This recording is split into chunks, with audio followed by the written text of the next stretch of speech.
Hello everyone and welcome to Movie Crush. I'm Fat and today we're gonna talk about mixed aspect ratios. Don't worry, we're not gonna mess around too much with the numbers, but here's some basics. Nowadays the most common format for video is 16:9, which basically converts to 1.78:1 in full widescreen. Its cinematic counterpart is the 1.85:1 format, which doesn't differ much from the standard 16:9. I'm gonna refer to these formats as full wide, because they more or less take our full standard wide monitor screen. Then we have the CinemaScope format of 2.35:1, which is basically ultra wide. There are variants with slightly different measurements, but the effect of the ultra wide screen stays the same. I'm gonna refer to these as cropped. And finally, we have the original 4:3 format, which converts to 1.33:1. IMAX screens get close to this ratio with a maximum image of 1.43:1. It's the biggest screen, so the other ratios would adapt to it.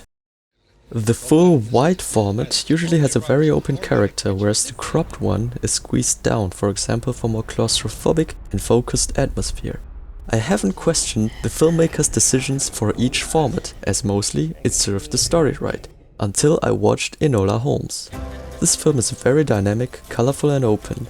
Our protagonist breaks all the boundaries of her world and becomes a free and independent detective. So it would have been perfect to shoot this in full wide format. Now where to begin? It's cropped. While watching it, I constantly had the feeling that everything would have been so much more effective when shot in full wide. Beautiful landscapes or big architecture lose their impact when cropped. Also, the format often doesn't fit the composition of the scenes. Objects are cut off and you have the feeling there's something missing. To take advantage of both formats, many filmmakers use full wide and cropped in a single film.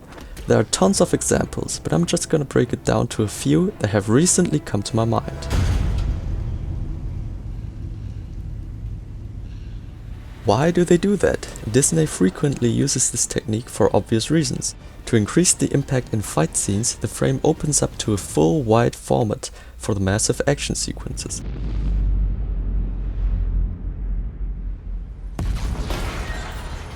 They refer to these scenes as IMAX enhanced, but here we're not talking about the full 1.43:1 IMAX potential, just the adapted widescreen portion of it.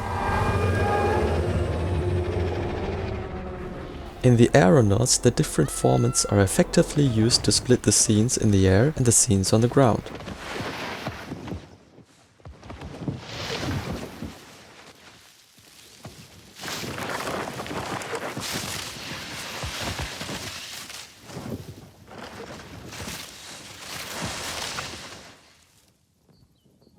Once you fly, it seems like the world is completely open and free. On the ground, the sight is limited, cropped. You usually don't want the audience to notice the change. The effect takes place rather subconsciously, but there are movies that fail at hiding. The most extreme example can be found in Transformers: The Last Knight, where it seems like they randomly and very obviously jump between different formats, which is quite irritating and annoying.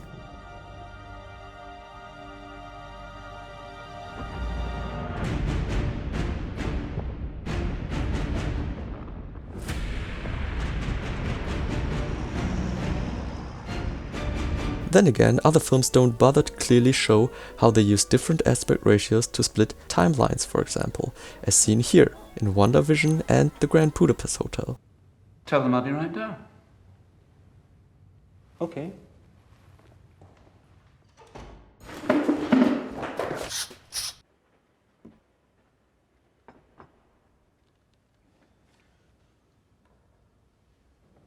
What happened in the end? You see, there are endless ways to play around with mixed aspect ratios, and like I said, tons of other films use it in unique ways to tell their stories. Maybe you've seen other movies use mixed aspect ratios. Tell me in the comments below. Thank you for watching.